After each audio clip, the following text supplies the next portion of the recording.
शृणुयाम देवाः भद्रं पश्येमाक्षभिर्यजत्राः स्थिरैरङ्गैस्तुष्टुवागुंसस्तनूभिः व्यशेम देवहितं यदायुः स्वस्ति न इन्द्रो वृद्धश्रवाः स्वस्ति नः पूषा विश्ववेदाः स्वस्ति नस्तार्क्ष्यो अरिष्टनेमिः स्वस्ति नो बृहस्पतिर्दधातु। ॐ शान्ति शान्ति शान्तिः।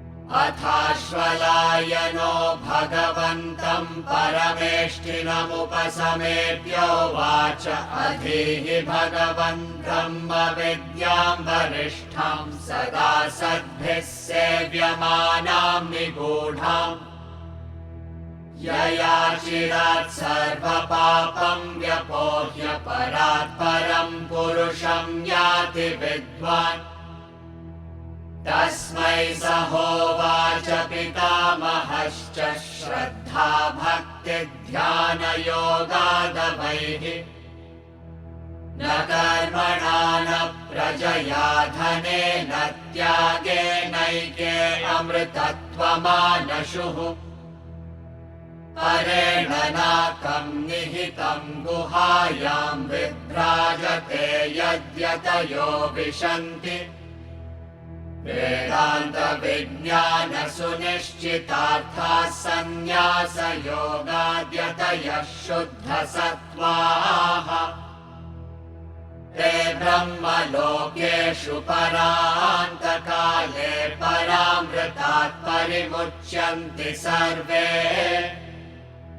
विविक्तदेशे च सुखासनस्थः शुचिः समग्रीव शिरः शरीरः अत्याश्रमस्थः सकलेन्द्रियाणि निरुध्य भक्त्या स्वगुरुं प्रणम्य हृत्पुण्डरीकं विरजं विशुद्धं विचिन्त्य मध्ये विशदं विशोकम् अचिन्त्यमव्यक्तमनन्तरूपं शिवं प्रशान्तममृतं ब्रह्मयोनिम् तथादिमध्यान्तविहीनमेकं विभुं चिदानन्दमरूपमद्भुतम् उमासहायं परमेश्वरं प्रभुं त्रिलोचनं नीलकण्ठं प्रशान्तम् ध्यात्वा मुनिर्गच्छति भूतयोनिं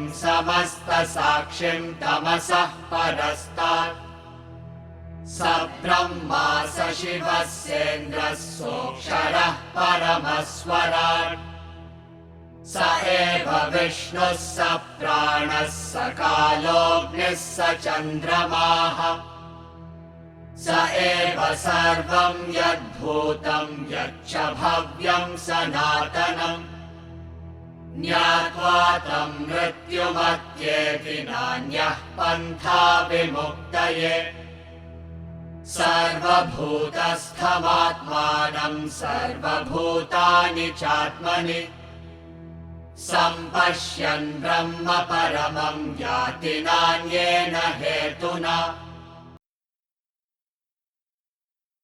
Ashwalayana's question was, "O Lord, please teach me the Brahma Vidya." To which Lord Brahma says, Shraddha Bhakti Dhyana Yoga Davehi. Know that by yoga of Shraddha, Bhakti and Dhyana. Shraddha is with reference to faith, and we discussed it as much more than faith. So you can say that there is an intellectual aspect also there, that the conviction with which you follow the faith till the end is Shraddha. Bhakti is a devotional aspect which involves the mind. When intellect and mind combines, and then you slowly get into the single pointed concentration, it culminates in meditation, which is dhyana. So the whole idea of knowing the self is to finally dissolve our thought flow. So the thought flow is directed towards the higher by the intellect. It is constantly in that quality of devotion which is maintained there. And in the ultimate process, both mind and intellect dissolve into the self. Once the mind and intellect dissolves, there is no individuality. What remains is the self. So the only way to gain realization is knowledge of the self only. This is the basic lesson that is given here. In the second part of the mantra, as I said, he goes on to say that na karmana na prajaya dhanena tyagena ekena amritatvamanshuhu. The direct means of liberation or self-realization is only jnana. This theory has to be very strongly understood. There is no other way for realization. In Atma Bodha, verse 2, it says, Bodhonya sadhanebhyohi sakshan mokshaika sadhanam.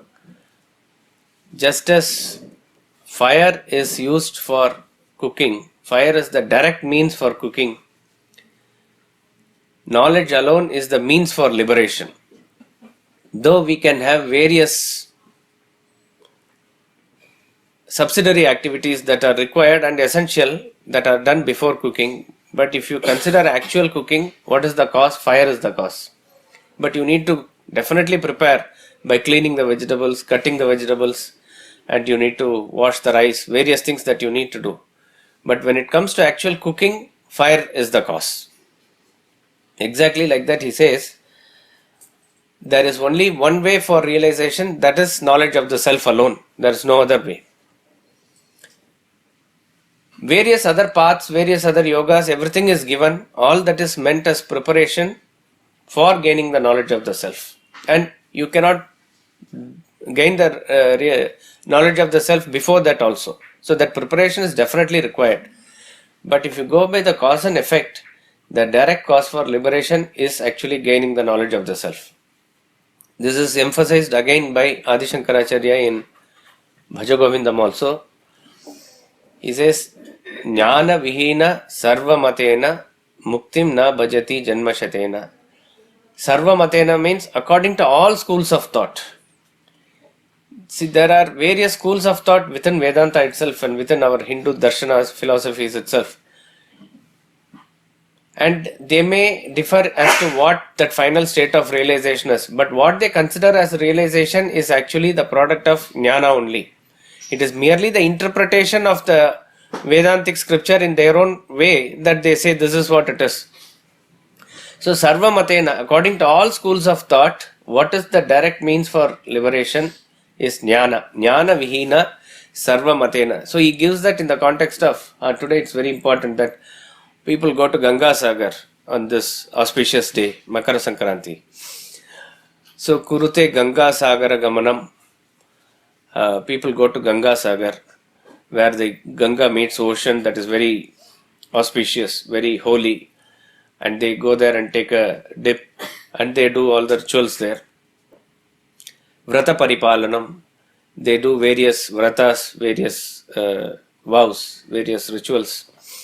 Athava Danam, Danam is again considered a very, very auspicious and noble karma activity. So, and these are all noble activities, these are all sanctioned activities. So you can go for pilgrimage, you can observe certain vows, you can do dana and various other related activities. Vrata Paripalanam, Athava Danam. But then second line he says, Jnana vihina sarva matena muktim na bhajati janmashatena. Without jnana, without knowledge, even if you take 100 lives, realization will not occur.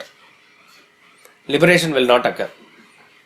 This is not to belittle any practice, but this is to say what is the direct cause, and all other practices are required for us to prepare towards that direct cause only.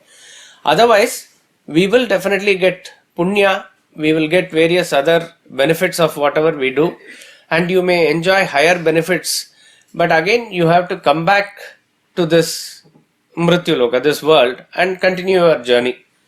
So, all punya karmas, various other activities that we do definitely are elevating, but they have their limitations in the ultimate liberation. That is emphasized here.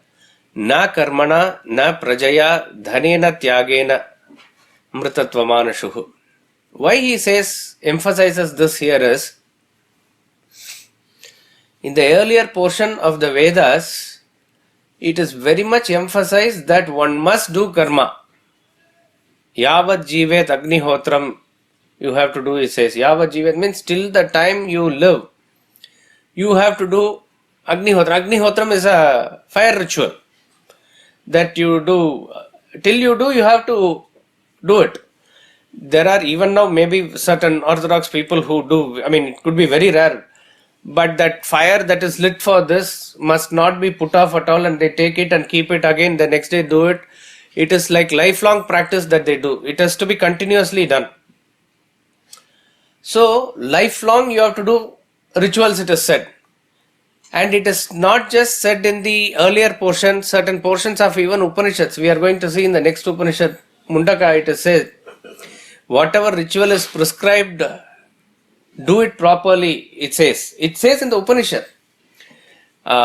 So, there has been lot of emphasis on doing karma in the Vedas, and the bulk portion of Vedas, which is the Karma Kanda, is to use the mantras to do the rituals only. So, many rituals are given, many methodologies of doing it, etc. And then we also saw during the Bhagavad Gita time, Sage Vedavyasa gives a new interpretation to the Yajna, saying that any activity you do can be performed in the spirit of Yajna. So therefore, action is very much emphasized. And Arjuna, as we know in Bhagavad Gita, is Adhikari who wants to run away from action and is brought back into action. So therefore, doing karma at all points of time is very much emphasized. And you must do, it says in the Vedas. In the later portion, which is Vedanta, it says, na karmana, na prajaya, dhanena. It is not by karma. Next he is going to say not by praja, etc. So, it is very interesting. Direct sort of contradictory statements it is given. That is why it is said that Upanishads or Vedas, etc. has to be learnt under a proper guru and in a proper traditional way, so that they know exactly how to teach according to that adhikaris. In the initial portion where it is emphasized that one must do the karma, etc., one is assumed to be a person who is in the initial stage of the spiritual journey, which is what most of us belong to, and he is getting into Grihastha or before that he is having that sacred thread and he is getting into Grihastha where he is, the experimentation of all the knowledge is taking place there, where he is performing all the rituals. So his life is set on the path of dharma, etc. And then when he is in the stage of a little bit withdrawal, when he has finished his karma, when he is in a very higher state of knowledge or renunciation, then his inquiry is of a different type. That is the time he is asked to get into the higher stage and seek the self directly. So Guru comes in two stages in our life. The first stage, we can call him Acharya also, where sacred thread is there for him and he is initiated into life, as it were, into the study, into dharma, into life and doing the rituals and getting into household, whatever it is. A later stage, another Guru comes who takes that sacred thread off and he says, you are meant for knowledge of the self. So there he is very clearly emphasizing when you are seeking, because here Ashvalayana is seeking the self and he is a well prepared student. That's what we understood by that word Atha. Atha means after that. After that Ashvalayana came, meaning he is a very well prepared student. For such a student he very clearly says, na karmana, not by action. Now one thing we have to remember is, it is not just by dropping actions per se that it is going to happen, or rather that is not the natural way. In fact, Swamiji also says, if you have listened to his lectures, that it is not that you will drop rituals, but rituals will one day drop out of you. They will leave you. So, when a person gets into the higher state of awareness and knowledge, automatically when you are becoming more introvert and absorbing in nature, the extroverted tendency will automatically drop off. So therefore, at some stage, we need to graduate from school, then to college, then to post-graduation, then to, like that it has to go. So you cannot say that I will keep on doing karma and get stuck at that level only. So it is for, at various grades that it is given. A question may arise when there are certain statements also given in Gita that Karmanaiva hi samsiddhim astita janakadayaha. In 3rd chapter, when Arjuna is prompted into action, Krishna gives various appeals as to why he must do action at the intellectual level and then at the emotional level. At the emotional level, he gives examples of great people of the past, Raja Rishis, who have attained realization, he says, through karma. Karmanaiva hi samsiddhim. Samsiddhim means ultimate perfection. Astita Janakadaya. Janakadaya means Janaka etc. Janaka etc. means various kings in the lineage of great Ashwapati, Janaka, Rama and various stalwarts of the past. He says have attained samsiddhim through karma only.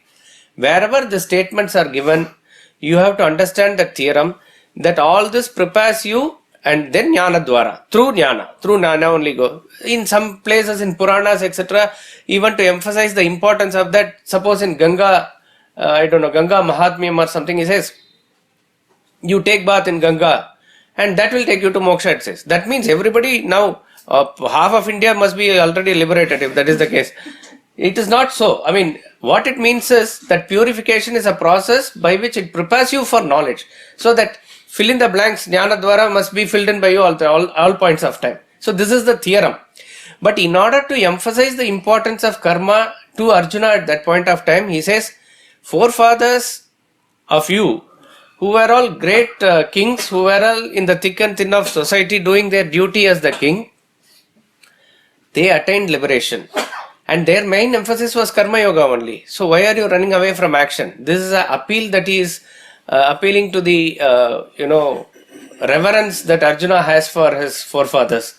So he is giving the example of great person, because Janaka is a standard example everywhere. He is a jnani, but he never left his duties as a king. He was there performing all the duties. He was a great karma yogi also, but he was a brahmajnani. So he was able to attain realization, but chiefly he chose the path of karma yoga and he did. So therefore, since Arjuna belongs to the same adhikari level as that, he is emphasizing like that. So it must be understood in the context like that. But here the statement gives us a theorem that it is na karmana, not by action that you will get this. Predominance of karma yoga is required only to make us get prepared for the knowledge. And obviously, no question of talking about any desire-ridden action here. He is talking about even great selfless actions. Whatever be the actions, action and knowledge are inherently incompatible. Action is a product of ignorance, and what we are talking about, knowledge, is totally different. So, ignorance cannot be a direct cause for self-knowledge. This is a clear theorem here. Therefore, the lesson for us here is, even at the level that we are, when you are doing rituals or when you are doing karma yoga at your own level by doing your office work or whatever activities you are doing in the spirit of karma yoga, keep the awareness of the self and perform the action. This will make us not repeat our actions in the future, rather it will burn the vasanas and elevate us. So the whole idea of exhausting actions is to perform the actions in a particular way. So therefore, keep the awareness of the self in the subtle intellect at the back of the mind and then perform the actions. This is the way for us, because extroverted persons like most of us who have to do actions in the world have to continue with actions. But let not the actions be guided by your desire. Let the actions be guided by the ultimate goal of the self. This is exactly what Krishna also mentions to Arjuna in 2nd chapter. He says, I will teach you what is known as Buddhi Yoga, he says in the middle of 2nd chapter. Buddhi Yoga is this only. Buddhi Yoga, and after Buddhi Yoga, after saying the statement, he talks only about karma. What it means is you have to do the karma with your buddhi associated with the self. That is what he calls as buddhi yoga in second chapter. Second chapter is Sankhya yoga, where in the middle he introduces this term buddhi yoga. So with the awareness on the self, we need to perform actions. But the theorem is na karmana. It is not going to get you to realization directly. Na prajaya. Not by progeny. Exactly like that. Again, it was recommended earlier that a person has to have progeny. He has to have a son, etc. And probably in some smriti, it is given that you have to produce even 10 children like that. As we said a couple of classes earlier, that smriti is a codified way of interpretation of law of Shruti, which is applicable to a particular time and period, which cannot be universally applied. Now, what is emphasized, even in Taittiriya Upanishad it comes, do not break the lineage, let there be continuity in the chain. It comes in the set of orders that the Guru gives as though in a convocation address after the course is over. That is where it comes as Satyam, Vada, Dharmam, Chara, all these commandments are given. There he says, don't leave Swadhyaya, give the Dakshina to the Guru properly. All these instructions are given. And in that he says, do not leave this lineage. So there is a lot of emphasis given on this because as in the case of every other activity, this is also considered a very, very divine and holy activity. That's about all. In continuation with this, you are able to maintain that knowledge for the next generation. That is the purpose of it, nothing else. Whatever has been you are doing and it is being done, the continuity of which is in usefulness to the society, in usefulness to the whole universe itself, that needs to be continued.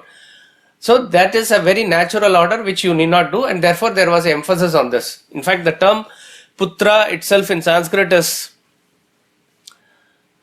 the meaning is that one who saves you from the hell called Put. By giving oblations, etc., he is not allowing you to stay there. This is the etymological meaning of it. So there is an emphasis on that. But in the later portion in the Upanishad, it says, by doing that you are not going to gain realization. If you are not careful, you will produce a lot of children who will be very a burden on the society if that knowledge itself is not passed. It will be counterproductive. So it is not a great virtue per se. Each and everything for that matter, the karma that you do, all the activities that we do, only when it is done with a purpose has it some meaning, and it can be productively used for our evolution. So just by doing this, a person's realization is not guaranteed. There have been various great stalwarts who just either they did not marry at all, or they just married and they were just coupled together. But they were great stalwarts who even probably realized the self. So the direct liberation is not dependent upon this. Also, Swamiji has recommended or interpreted this as not as a birthright also. Na prajaya, in the sense, it is not, realization is not a birthright just because you are born in a certain lineage or certain varna or certain jati or whatever it is. It is just not there. As far as jnanam, the ultimate jnanam is concerned, and as far as bhakti is concerned, it is 100% open for all. There is no distinction or demarcation there. The demarcation comes only in karma. It is very clear. Karma is with reference to one's gunas, one's swadharma, one's swabhava. Therefore, there will be distinction and demarcation as to who does what. As far as bhakti is concerned, where you feel one with that supreme, and when you see jnanam, which is the ultimate realization, it is open for all. Recently, there is a controversy in Tamil Nadu. If you had watched or followed some news, a poet who writes, a lyricist rather, we should not call him a poet, a lyricist who writes songs for movies. He has created a controversy by saying certain things about Andal. Andal is a sort of avatar of Mahalakshmi itself. That's how she is considered. Nothing less than that. And if you want any close parallel, you can say like she is like Mirabai of the south, who sort of married the Lord himself. Nothing. And among the 12 Alvars, she is there. Alvars are the highest devotees of Lord Vishnu. Amongst the 12, she finds a place. Now, why I am saying this, if you find the 12 Alvars, you will find there are persons with every background, and all of them are merged with the Supreme. All of them are nothing but realized soul, only from our terminology point of view. There is a person who comes from a agricultural background there. There is a king there. There is a Brahmin there. There is a person who is untouchable. There is a a normal priest type of a person. Everybody and a lady. So what it means is, and not only here, even in Shaivites, you have the 9 masks, 63 in number. Only 3 of them are Brahmins. If you want the statistics and count by which, there are ladies. Again, every walk of life it is there.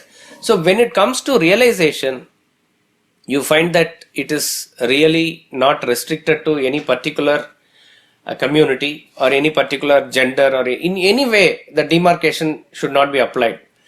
Yes, there are certain advantages by virtue of your gunas, etc., that you can move forward little easy, and for others little difficult in certain areas it may be there. That is possible. That is why in the 9th chapter Krishna says, Striyo Vaishyas Tada Shudra. He says, even woman and even Vaishya and even Shudra, they can realize, he says. Then what is the problem for you, Arjuna, when you are already in the stage of a Raja Rishi? And what is the problem for a Brahmin who is already having a lot of sattva with him? This is what he says. Therefore, it is not denied, or it is not a birthright that somebody has a hold over it. This is also one interpretation that we can take here. Na karmana, na prajaya, dhanena tyagena amritatvamanshuhu.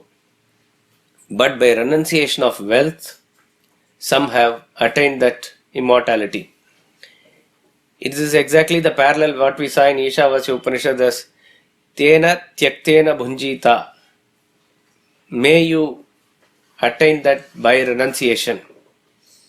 Wealth represents the world in general.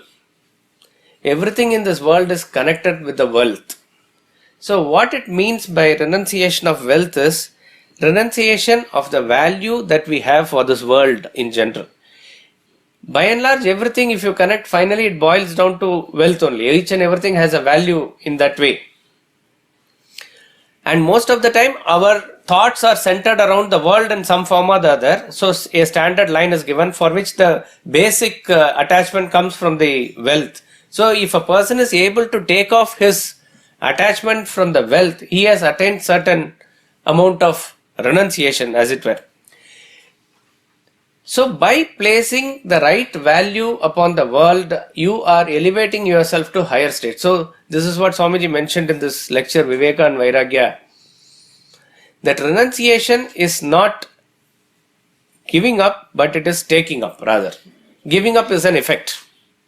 When you keep your foot on the higher rung of the ladder, you automatically remove yourself from the lower rung of the ladder, which is an effect. So this is called as renunciation. So renunciation is exactly like a growth. It is maturity, and it again comes out of knowledge. A person cannot renounce anything unless otherwise he has gained knowledge of the higher. So the example of a child renouncing the toys comes only when the child is introduced or made aware of a bicycle. So knowledge of the bicycle makes it renounce the toys. Rather, the toys renounce the child, we say. Just as that toys automatically they go away from it.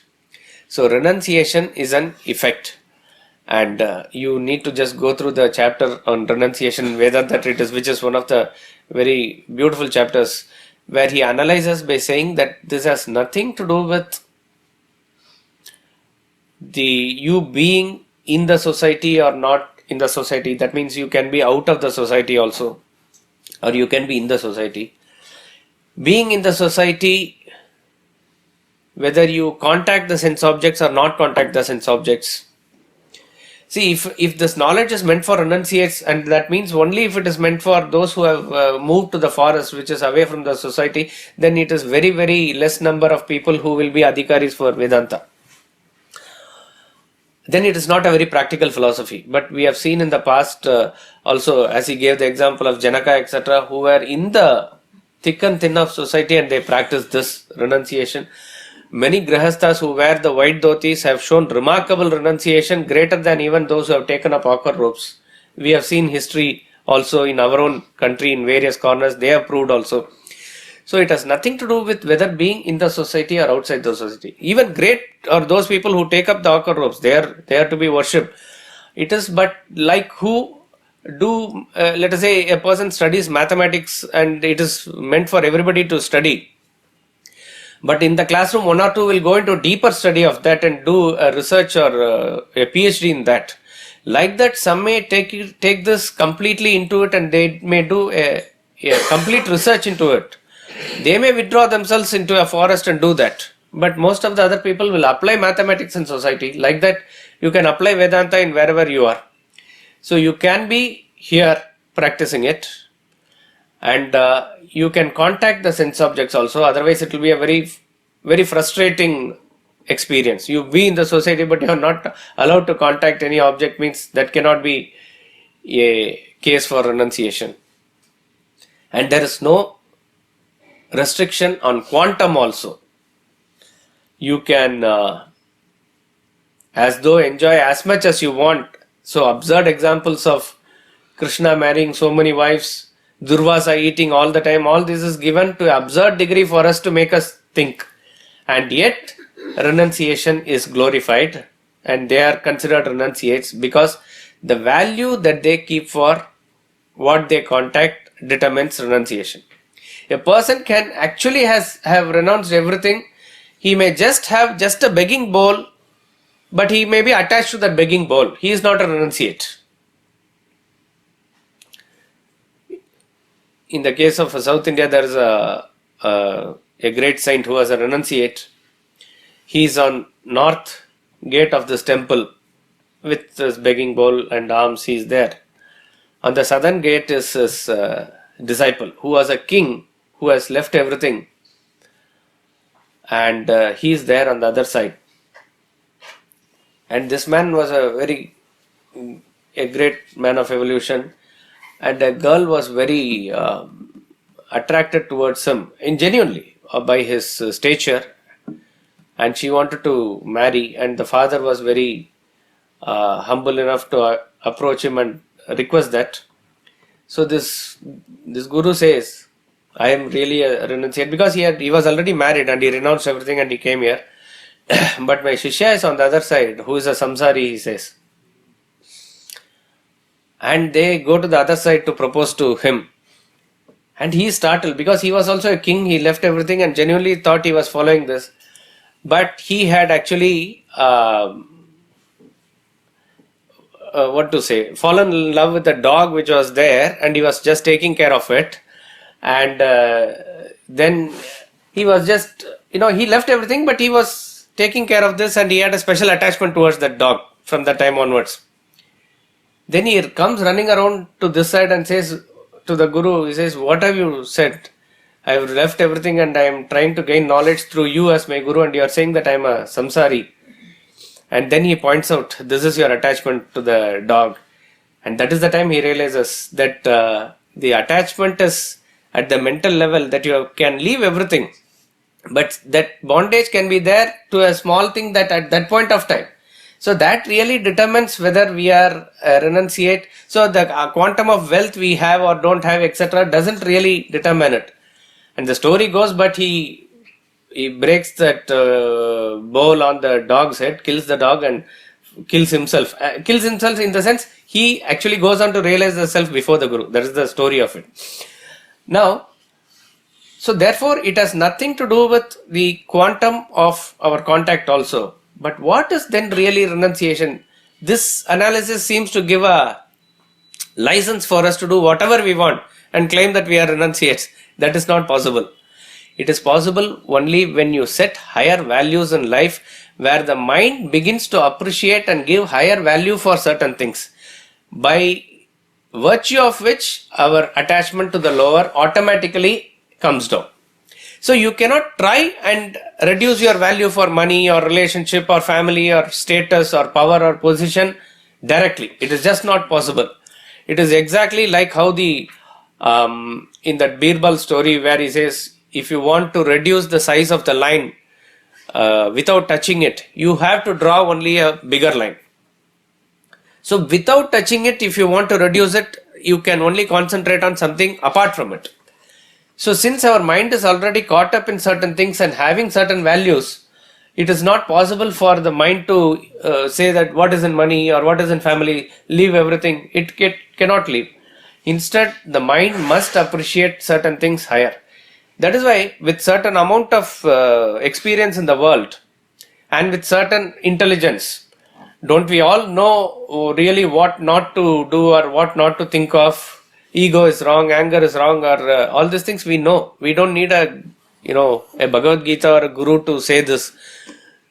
But we need to be taught as to what to think of, what to do as sadhana. So that is where Vedanta actually helps.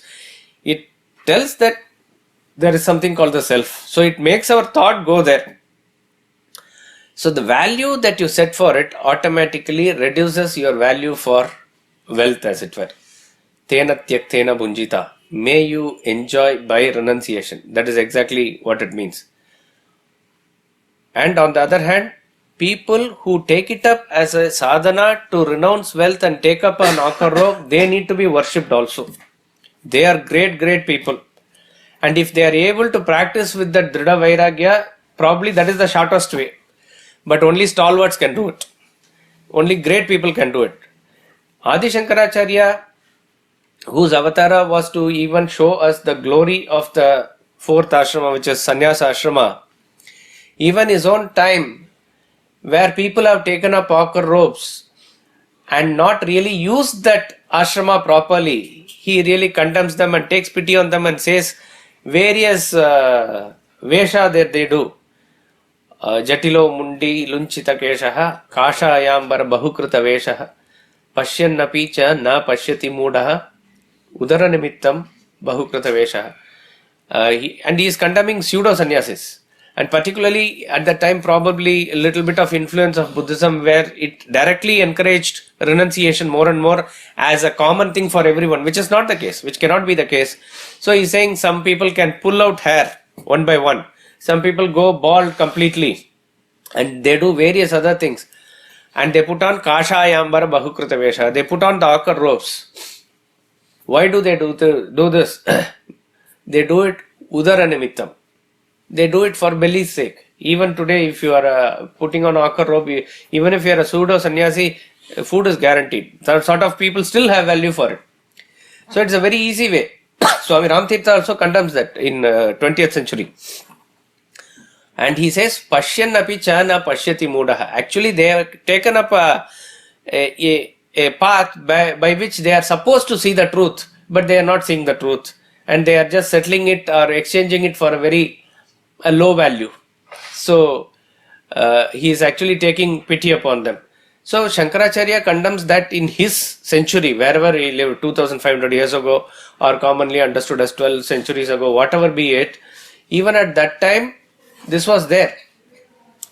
So ochre robe by itself is not something it is going to guarantee, but a person who is really able to do it, there is a quality of 12th chapter 35 qualities of Bhakta where it says about Aniketaha. Aniketaha means homeless. Actually it is referring to detachment from home, as it were. But there are various other qualities which are given as equivalent words for that. But Aniketaha means he really goes away from home. He is just meaning he has just removed himself from that particular small home. He has taken up the universe as his big home. They are really stalwarts. Like that, people are there even today, but maybe very, very less. Maybe proportionately very less. And we need to really, if we need to really spot them, and if we come in contact with them, probably that satsang we should not leave. It is by that their grace that we will elevate ourselves. So, Dhanena Tyagena Amritattvamanashu. Some people have attained this, he says. Some people have attained means it is an encouragement for all of us. that it can be attained. Amritatvam means immortality. Mrita means death. Amrita means immortal. Immortality means a changeless state. So the changeless state is the state of Brahman. So Ashwalya's question was with reference to Brahma Vidya, and the ultimate end of it all is that you attain that state of absolute changelessness.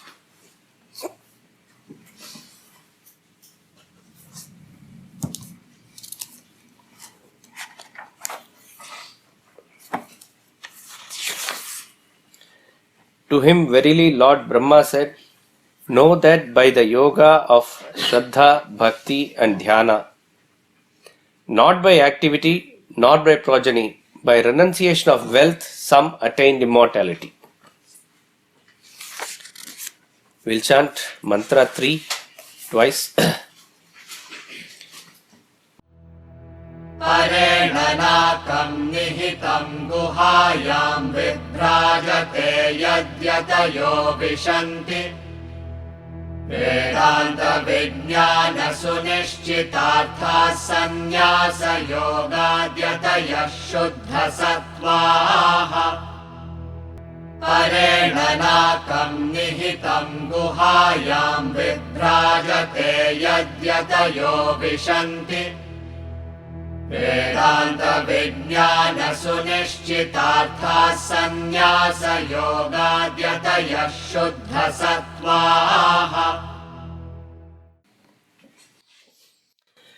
That which is higher than heaven, seated in the cave, shining resplendent, that the ascetics enter.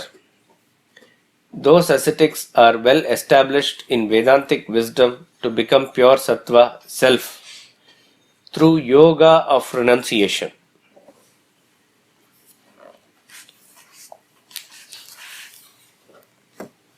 As I said in some editions of Kaivalya Upanishad, the second part of mantra 2 and the first part of mantra 3 is the actual mantra 3. The second part of mantra 3 and the mantra 4, which is given in only one line, it is mantra 4, and then the rest continues. Even traditionally, when we invite a great person, particularly in functions, they give what is known as a maryada or honor for welcoming him is called Purna Kumbha. Purna Kumbha, Kumbha means the pot, Purna means it is complete, and they keep a coconut or mango leaves, or it could vary from place to place little, but it's a very holy and auspicious thing. And when sannyasins are invited, even in you will find in Shankara Hall or various places here, they chant these two mantras which are considered very, very auspicious in the occasion. And it is talking about them directly. It starts from that Nakarmana na Prajaya, from there till end of fourth mantra. Paramrutat parimuchyanti sarve. I asked you to check one small difference. Anybody did that? Maybe you have forgotten the question itself. No, I tried to find it out, but I could not make out the difference. Except that there was some. In one, the word was joined, in the other, the word was given. What is that word? It is this one. Most probably sannyasa yoga.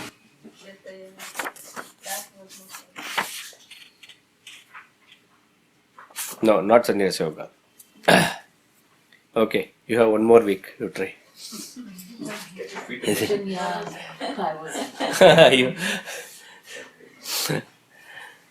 The same mantra comes in the Mundaka Upanishad.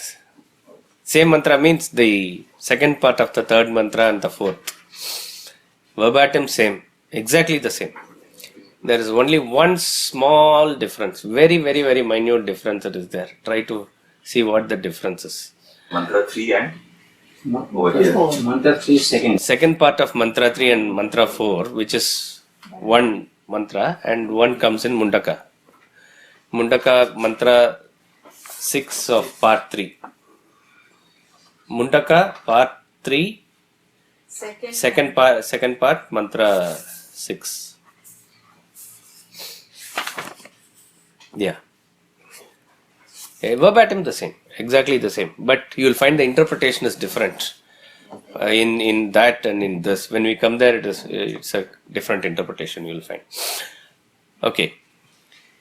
Topic 1 of Kaivalya Upanishad talks about how to gain Brahman.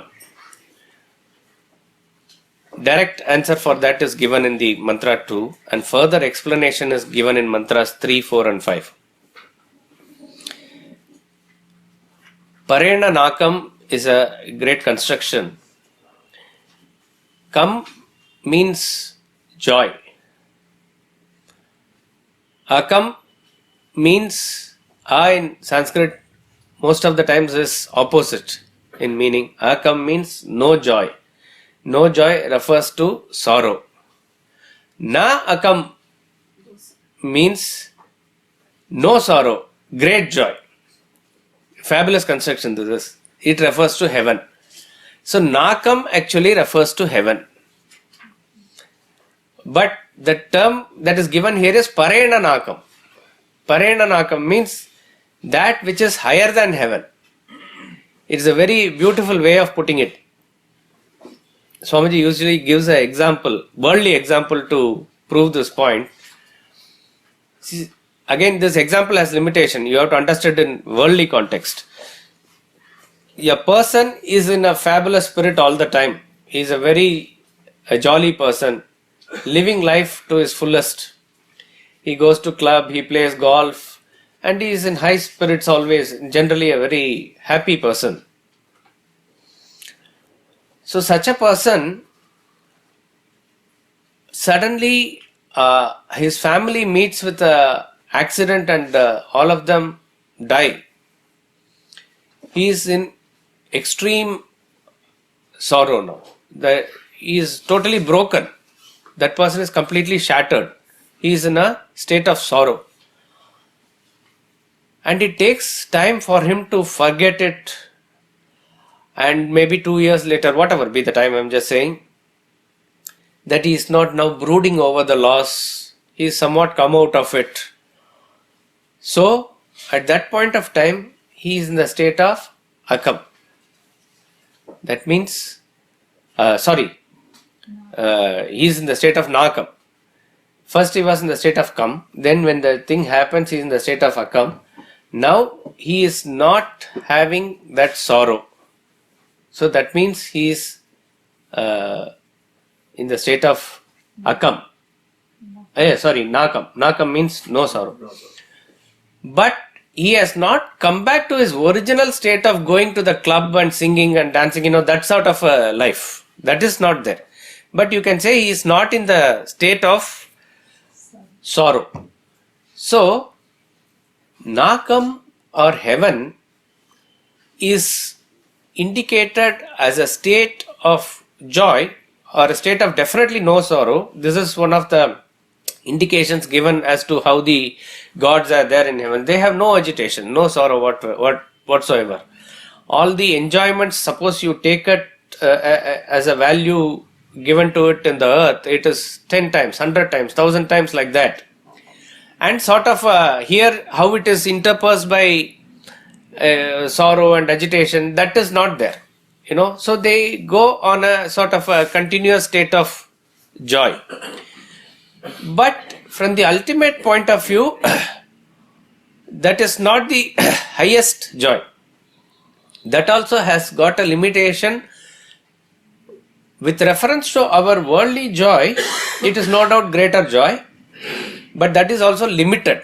Limited in the sense, we may not be able to visualize its limit, but it is still limited.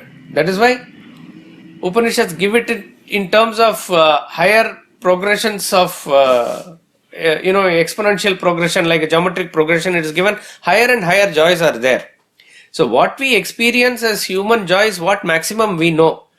But you can sort of imagine and multiply your joys by 10 times, 100 times, 1000 times. Each and every stage of heaven is like that, up to Brahmaloka, he says. Here he is talking about heaven. But all those things which are various gradations are heaven, you can say we enjoy the happiness there or enjoyment there. They are different in degree. What you enjoy here may be compared there. What is the difference between difference in degree and difference in kind? Different Degree type is just of more joy. or less. So difference in degree means, first of all, it is comparable. Difference in kind means it cannot be really compared. If you say in one way a race horse and a normal horse, it is difference in degree. Or even a horse and a donkey, you can say difference in degree. You can say which is faster. But you cannot say which is faster, eagle or a dolphin. It is swimming in the ocean and something is flying in the sky. It is not comparable. The comparison is different in kind. So here, up to Brahmaloka, whatever joy that a person can enjoy, it is different in degree. Various degrees it jumps. But the term given here is Parena Nakam. Parena Nakam means that which is higher than the heaven. Higher than whatever heaven you can conceive of. Parena Nakam. And Nihitam Guhayam. Where is that ultimate joy which is higher than the heaven? When you want to picturize that, when you say heaven and more than that, it gives a picture as though it is something very far beyond, etc. That he says, Nihitam Guhayam. It is there in the cave of your own heart. It is there within you only. Guha is a term given various places in Shastras and in Gita also. Guha, cave means that which is deep inside within us. Cave is usually very deep inside. It is so, and cave heart, Hridaya Guha, it is a term that is normally used. Heart also means the core of our personality. The very essence or core of your personality, where it is hidden deep inside. Therefore, it is called as Guha. So again, the picture of a cave is always associated with something gloomy, something dark. So immediately he says, Vibhrajate. Vibhrajate means it is illuminous, self-illuminous. It is resplendent. It is very bright. Yat yatayaha vishanti. That which the ascetics enter. Enter here means as though a river enters the ocean. As such, in technical terms, there is no going from one place to another. It is the realization of the self within as it is as an infinite entity. That's about all. I mean, any words cannot convey what it is. But for us to understand that we consider ourselves as a Jivatma or an individual self merges into that infinite Paramatma as it were, this is called as entering. So the river, which is having an individuality by itself, which has distinct qualities, which has distinct shape, size, etc., as long as it is running by itself till the point it reaches the ocean, in the ocean, that individuality of that river is lost and it gains the totality of the ocean. Ocean, though we have given various names near various land masses like Indian Ocean or a Pacific Ocean or South China Sea, it is actually one entity, which is, as in the example you take, it is an infinite entity. Ocean is an infinite entity. Rivers are all finite entities. Ganga has a distinct color and a distinct taste. Yamuna, or Krishna or Godavari, each and everything has a distinct individuality. But once all the rivers enter the ocean, none of it you can spot it out there. It all loses its individuality, but instantly what is gained is totality. This can be explained as a symbolism or a great representation for realization. So yad yatayo vishanti. So the ascetics, yatayaha means, here in this mantra 2 times yatayaha comes. Yatayaha usually refers to the renunciates only, but the real meaning of yatayaha means one who actually puts in a great effort and who is a very disciplined person, an ascetic. So it is not that sannyasa ashrama is very easy. That be very, very careful about it. The persons who take up sannyasa ashrama, they have to put in much more effort than others in maintaining the sanctity of that and the tapas that they do. They are hard working because their single pointed focus is the self. That is why even in tradition it is said, even if a person is genuinely wanting to take up that sannyasa ashrama, he must experiment for a while and check out if it is possible for him to live up to the standards that has been given for that. Otherwise, retrieve back. Vanaprastha ashrama, where you can just live with your wife, also it is possible. Then, like that, it is given. It is after certain institutionalization that sannyasa became very, very easy. That somebody is there to give some name and some change and akar robe, and it became free for all. It was not like that before. Even as recently as we can say, in the last century, Swami Chinmayananda, one of the greatest stalwarts and the torchbearer of modern Vedanta, and who took Gita to the masses, his service is unparalleled. He was probably not given sannyasa by his own guru, who Tapavana Maharaj, and he got sannyasa from Swami Shivananda, if we are not mistaken. That means, imagine the caliber of Swami Chinmayananda, and for him he said, do some more sadhana. Where are others who just take up a akar robe and do that? So, yataya means one who puts a dedicated effort and ascetic. That is why this Vedantic knowledge is usually associated with renunciates. There are no doubt some stalwarts who have got that mental maturity at a young age, and even in Upanishads we have students like that. They are more of an exception than the rule.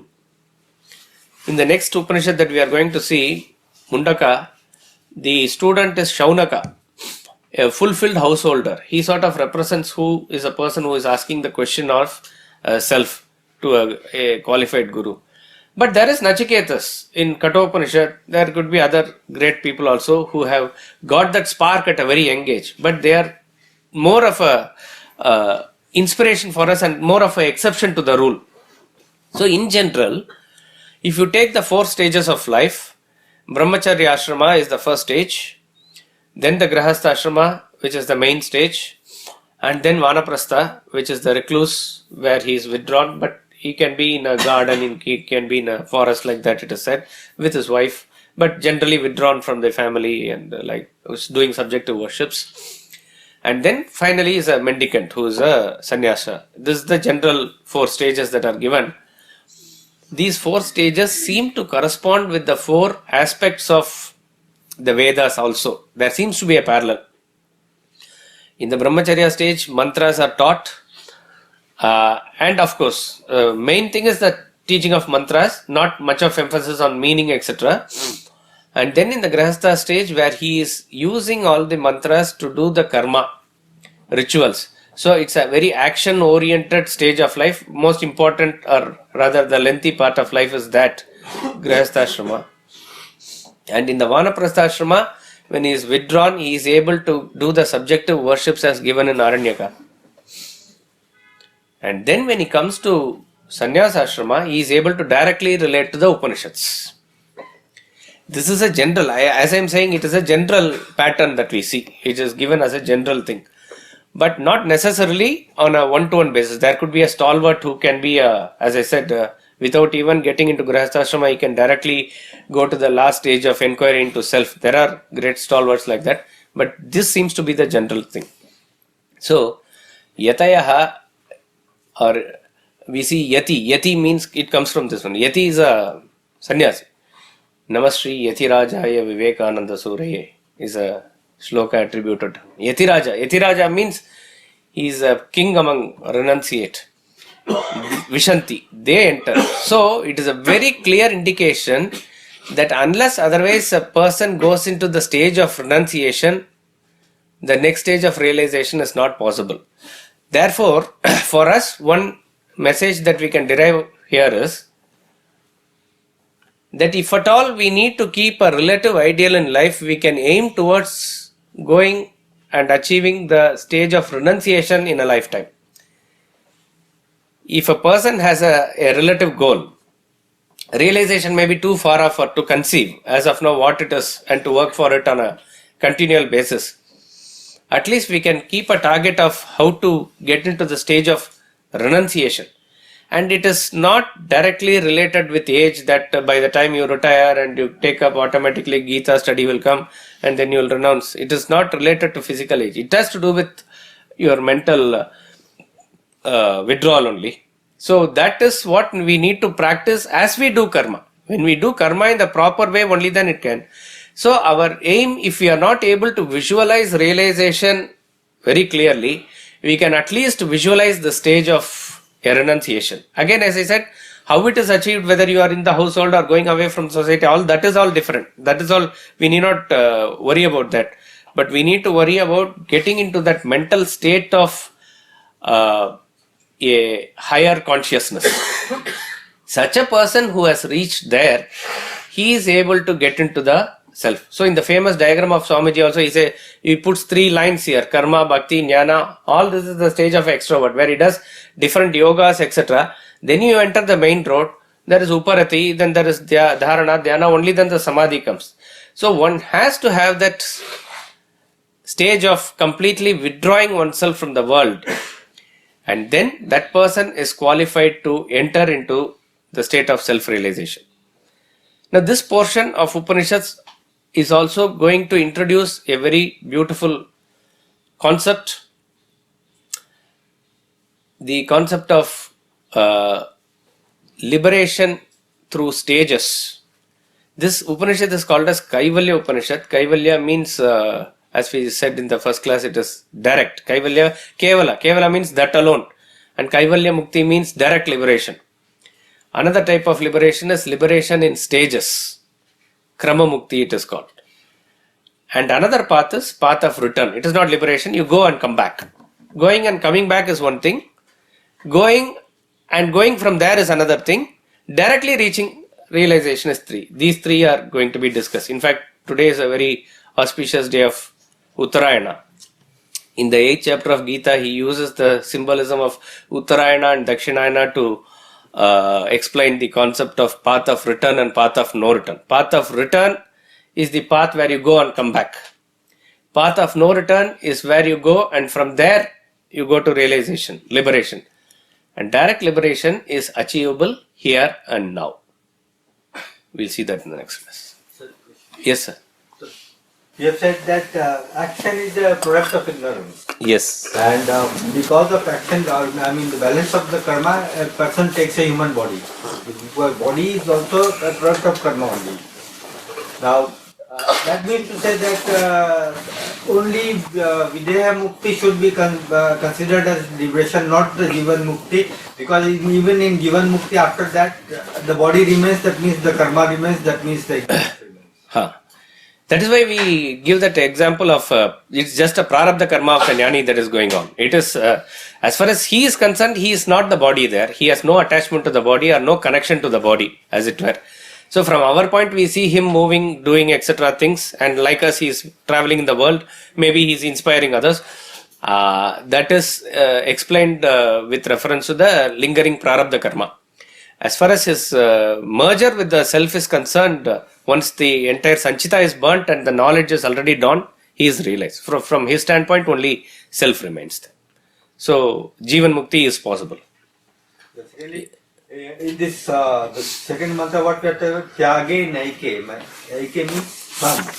Now, why is it given some? Not all, in the sense that is it a process of somebody coming back with chances of falling back, or is there something else to it?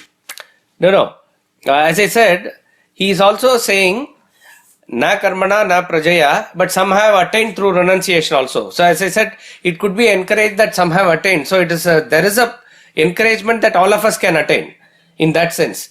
And some have taken this process of going through renunciation.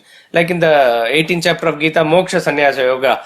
Like by way of renunciation, they have attained liberation. So some have done like this. Like in the 13th chapter, Krishna says, Dhyanena atmani pashyanti kechid atmanam atmana anye sankhiyena yogena karma yogena chapare. Some have attained by meditation. Others have attained by karma yoga. Others are attained by Jnana Yoga. So some here, some there. According to their temperament and according to various things, various people take various paths. So all this finally boils down to coming into that mainstream of Shraddha, Bhakti and Dhyana. So some have attained through renunciation. By this some indicate this is one of the paths. One of the. So these value systems in different stages of liberation, value system persists always, no?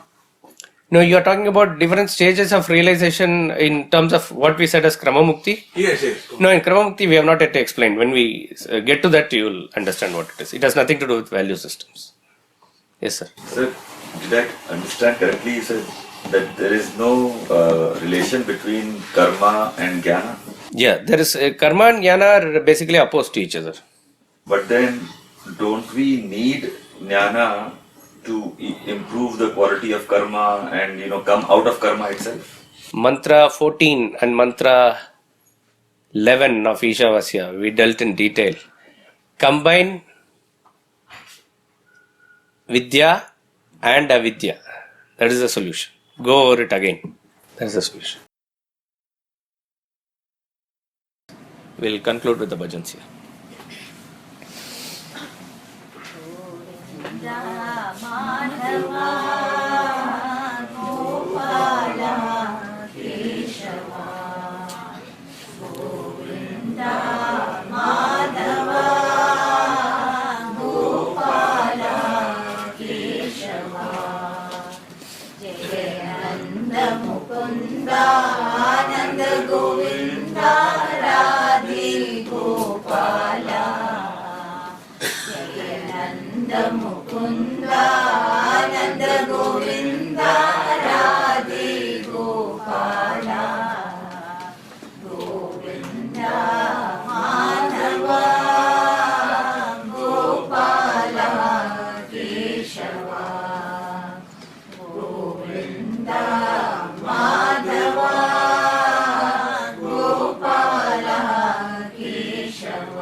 पूर्णमिदं पूर्णात् पूर्णमुदच्यते पूर्णस्य पूर्णमादाय पूर्णमेवावशिष्यते ॐ शान्तिः शान्तिः शान्तिः